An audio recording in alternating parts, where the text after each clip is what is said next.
Hey people, sorry if it's been a while since you saw me. After I popped the surprise FIMI on y'all, I figured I earned myself a little break. I just wanted to take 2 weeks and just goof off and play the new Resident Evil 4. Oh, that game kicks ass, by the way. Neither here nor there. Yeah, unfortunately I missed a lot, didn't I? I missed the new Boy Genius record, which absolutely rules. Rustin Kelly also dropped one of his better records. A band I discovered recently, Pearly Drops, dropped a new record, and that one kicks ass too. And hell, even Metallica finally dropped their record just now.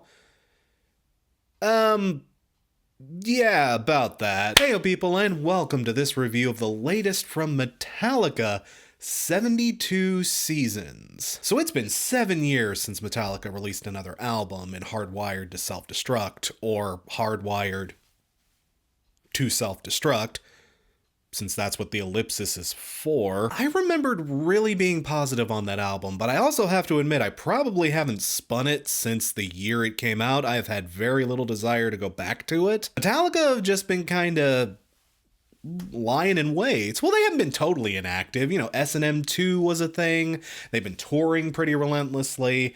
And it's just been a while since we've got new music from Metallica. And with this album, you know, it presents me an interesting question.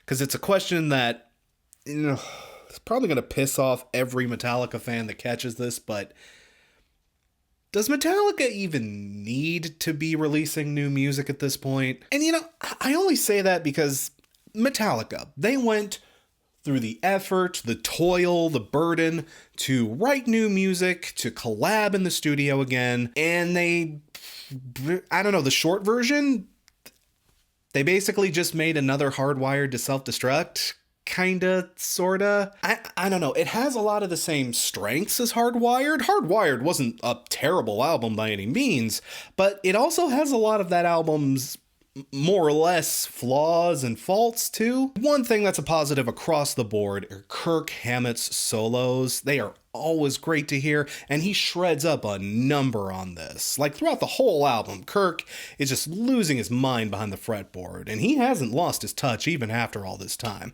Stuff like the title track, Shadows Follow, Lux Eterna, basically almost every track on this thing has at least one good moment where Kirk just melts his fretboard, and it is still a pleasure to hear. I also gotta give credit to James Hetfield. His vocal delivery is still very, very solid, at least by the standards of thrash metal anyway. I'd say he's probably one of the better singers out of the big four, out of the genre in general, let's be real.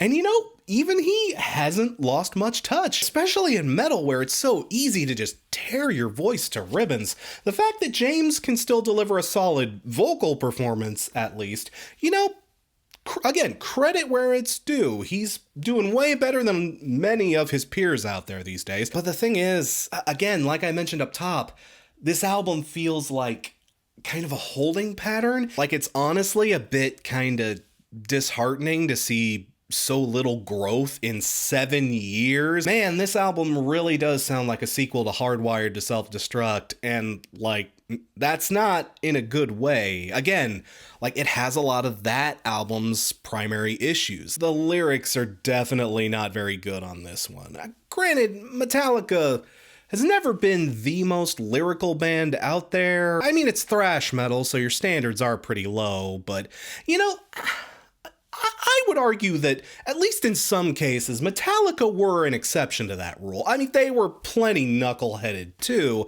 but they had their moments on, like, albums like And Justice for All, or even the Black Album. Moments where they could, like, get serious or have a song have, like, a deeper emotional sort of meaning. You know, it wasn't just unga bunga, make the mosh pit move music, even though a lot of the times it was. Metallica was one of those bands that when they wanted to pull out a serious card, they most of the time were at least proficient at doing that. But I'd argue, probably since like Load or maybe Reload, these guys have been really, really bad at that, or rather, they seem to go to the let's write a serious song way more often, and they just aren't really that good at it, especially not these days. There are moments like If Darkness Had a Son. God, just that title fucking weirds. If Darkness Had a Son. Or particularly Screaming Suicide. Like, oh man. At its best, it's normally just harmless and whatever, but at its worst, it actually can get very trite and derpy, and lyrically this band has been very try-hard since the mid-90s, and like they haven't really improved. I mean, lyricism isn't the reason you pick up a Metallica record, but I did need to report that it is still pretty bad, all things considered. I also gotta say the production is definitely lackluster here. Well, again, it's the same problem as Hardwired, because it is essentially the same team who did Hardwired. So a lot of the sonic issues that record had more or less been carried over to this one. The bass is really muted and tucked way in the back of the mix, which sucks because when I did catch it, Rob Trujillo was actually doing some interesting stuff here and there. Same goes for Lars's drumming here. Man, there is just very little impact or power behind the mixing on these drums. Well, I guess that also kind of factors in. Lars isn't really botching anything on this record, but well, again, he's Lars Ulrich. He's not the best drummer in the world anyway. I mean, Lars's drum arrangements just aren't particularly mind-melting, but he's also mixed in a way that doesn't really emphasize what strengths he does have. He's just kind of there. The percussion on this album feels mostly skeletal. Like, it's just holding everything in place. It's not doing anything flashy. It's not Saint Anger bad or anything, but it's just, I don't know, it almost feels like an afterthought. I don't know, it's one of those things where it's sonically frustrating because it's not bad by any means. Hell, in places it is very solid, but it never rises above solid. And a lot of that is frankly due to bad habits that they've never been able to really train out of themselves, particularly in these later era records. Again, the production definitely needs fine-tuning. The band, outside of Kirk and arguably Rob, aren't really leaning into their greater strengths as songwriters. And I will say one thing from the bottom of my black ugly heart: this band needs to quit dicking around with the run length. This album is 1 hour and 17 minutes, and my God, it does not need to be. This album definitely feels like it has 45 minutes worth of valuable ideas, and then everything else is just filler. I mean, a fair amount of the tracks eclipse the 6-minute mark, even though they don't really have to for any good reason. And about 6 tracks into this, I was like, okay, I've kind of got my fill. I got what's up. How much longer is left? And then I look at the track list, and I'm not even halfway through, and it's like, oh man, it almost feels like the band purposefully front-loaded this album with its best tracks, because after that halfway point, after Lux Eterna, the album just kind of falls off a cliff, for me anyway. Crown of Barbed Wire, Chasing Light, If Darkness Had a Son. Oh man, that is a 1-2-3 punch of mid. Again, Metallica have never been the most lyrical of bands, but man, that streak towards the end of this record really puts a highlight on how dumb these guys sound when they aren't kicking ass. But even despite all that, again, I wouldn't say this record is terrible. Again, it's got plenty of decent moments, plenty of good stuff on it. The title track, Lux Eterna, there are songs on this album that do make it worth at least one pass, especially if you're a Metallica fan. Yeah, this isn't the worst thing they've ever done. I mean, if you're not the picky type, if all you want is just more Metallica, this certainly delivers. It is what it says on the tin. I don't know, y'all. To me, this feels like a holding pattern record. Even though it's not terrible or unlistenable, there's been no improvement, no development, really.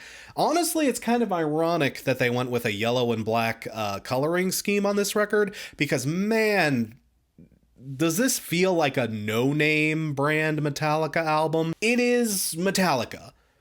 Not in any particularly special way, or any way that's gonna reinvent the wheel or make you think outside the box. No, it's Metallica. And if all you want is a little Metallica, it's there. But I wouldn't say it's the most exciting thing. And, to be fair to the band, I'd still say Metallica at their most mediocre is still better than a fair amount of metal bands out there. Again, this is not an awful record, but there's not much here I can breathlessly recommend to you, It's fine. It's boilerplate. It's whatever. I think I'm gonna go with a strong 6, light 7 on this one. I don't know. I'm still kind of brewing over it. I've only had a few listens with it, but I'm sorry, I don't see this making my best of the year list or anything. Again, it's okay for a late period Metallica record, but it's not much more than okay. This one is firmly in the okay pile. Take that for whatever it may be worth. And that was the review. What did you think of 72 Seasons? Is this a winner for you, or is this more or did you outright hate this one?